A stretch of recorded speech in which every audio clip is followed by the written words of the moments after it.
Fala pessoal, bem-vindos a mais uma análise. Hoje a gente vai dar um mergulho profundo num tema que, olha, é uma baita de uma sacada. A gente vive cercado por ferramentas super comuns no dia a dia e raramente para pensar na carga histórica colossal que elas carregam.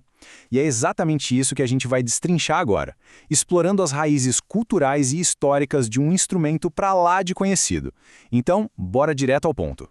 A grande questão que vai guiar o nosso bate-papo de hoje é a seguinte: como um simples instrumento de medição conseguiu moldar a moralidade humana? Pensa no peso dessa ideia. A gente vai entender como um objeto físico ali de um canteiro de obras furou a bolha da matéria e virou um símbolo universal, um verdadeiro guia para a conduta e para a própria organização do universo. Vamos começar entendendo a geometria do cosmo.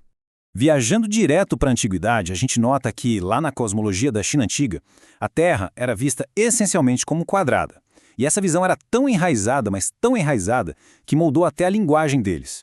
Os caracteres antigos chineses Fang e Kong eram literalmente desenhados como esquadros contrapostos. Eles representavam graficamente a perfeição do quadrilátero e traziam a ideia de que essa forma é o que dá contorno e figura a absolutamente tudo que existe debaixo do céu. Não é à toa que o esquadro era um dos emblemas fundamentais do imperador chinês, como Yuou Grande, que era considerado assim o supremo organizador da Terra. Avançando nessa ideia, a gente esbarra numa progressão geométrica muito louca, que explica bastante sobre como os antigos viam o mundo.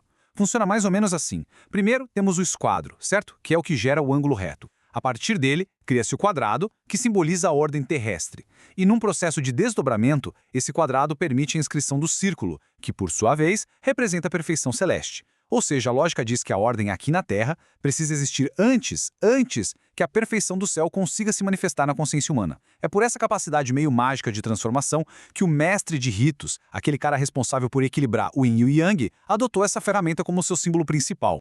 E como fica o simbolismo grego e cristão nessa história? Mudando nosso foco lá para a antiguidade ocidental, é muito da hora perceber como o mesmo objeto ganha camadas totalmente novas de significado dependendo de onde a gente olha. Pegando o Gamadi antigo como exemplo, visualmente ele é formado por 4 esquadros contrapostos ligados à letra grega gama, e o espaço vazio no centro forma o quê? Exatamente, uma cruz. No simbolismo cristológico profundo, essa cruz central atua como o eixo do mundo, ou o próprio símbolo do Cristo. Já os 4 esquadros em si nas laterais passam a representar os 4 evangelistas espalhando a palavra pelos 4 cantos da terra, ou até mesmo os 4 animais do Apocalipse.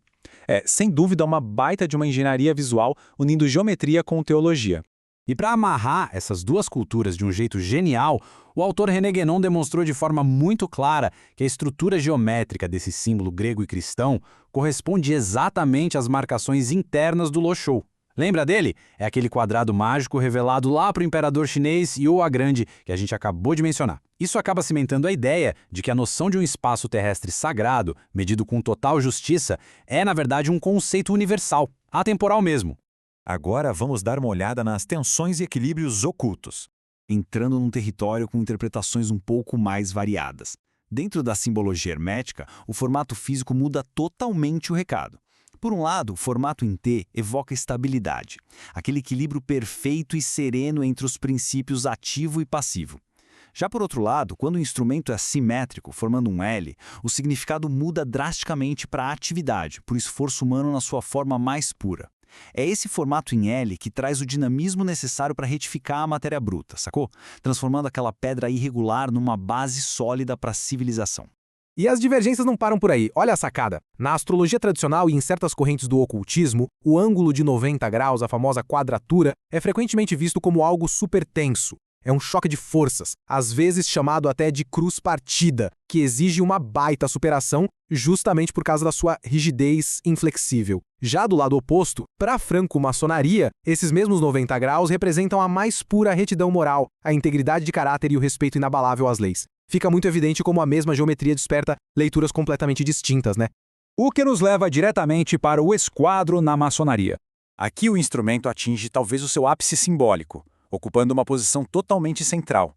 E para entender o peso disso, a gente precisa voltar um pouco no tempo. Tudo começa na maçonaria operativa, lá na época dos antigos pedreiros e mestres de obra reais. Naquele tempo, o instrumento era usado literalmente para garantir a precisão física.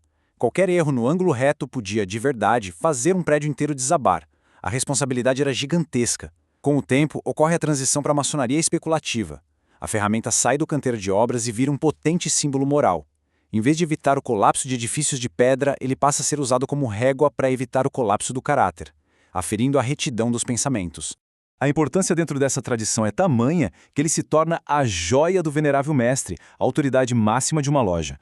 Esse emblema no peito serve como um lembrete severo e constante, de que a vontade de quem lidera deve estar perfeitamente alinhada com as leis e os estatutos. A conduta do chefe não tem margem para desvios, deve seguir apenas o caminho da prática incessante do bem, com total e absoluta imparcialidade. É super comum ver esse símbolo acompanhado do compasso, e a diferença conceitual entre os dois é gigante. Enquanto o esquadro representa a matéria, a terra, o nosso corpo e o mundo passivo terrestre em que a gente pisa, o compasso puxa para o lado do espírito, do céu e da mente divina que é ativa.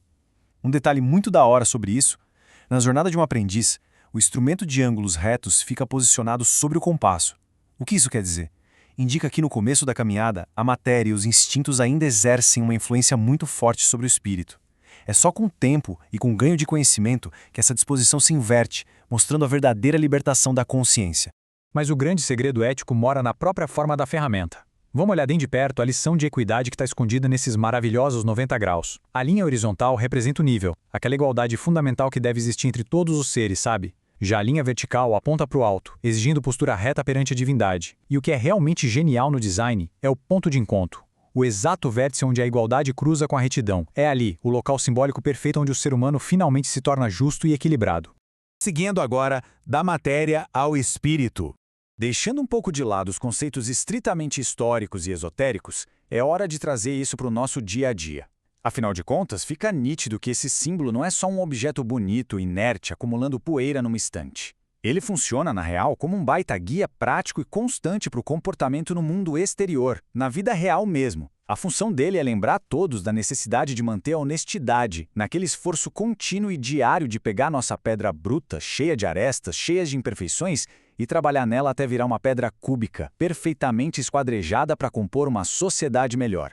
E tudo isso se resume numa frase maravilhosa que vale muito a pena a gente gravar. Olha só, a verdadeira arte real não consiste em erguer catedrais de pedra, mas em aperfeiçoar o caráter humano.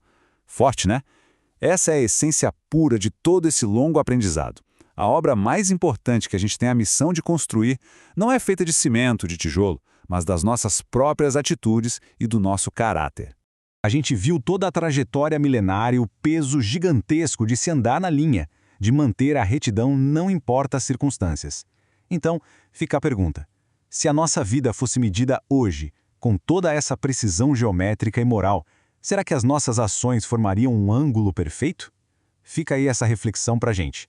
Valeu demais por acompanhar mais essa análise, um grande abraço e até a próxima!